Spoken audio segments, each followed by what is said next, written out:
Hi అండి, నమస్తే అండి. మనం పూరీలు చేసుకున్నప్పుడు మంచిగా ఒక్కోసారి పొంగుతాయి, ఒక్కోసారి పొంగవు కదండి. అలా కాకుండా ఇలా కొన్ని టిప్స్ అండి.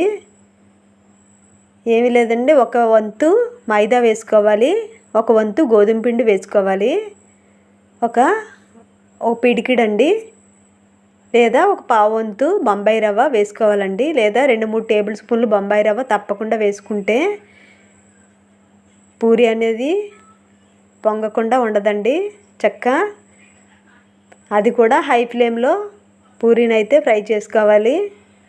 ఇలా ఒకసారి చేసి చూడండి. తర్వాత అవి చాలా మెత్తగా ఉంటాయండి. ఎంతసేపు అయినా సరే పూరి అయితే మెత్తగా బాగుంటుందండి.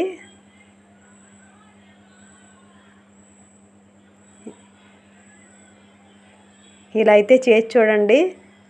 నచ్చితే లైక్ చేయండి. బాయ్ అండి.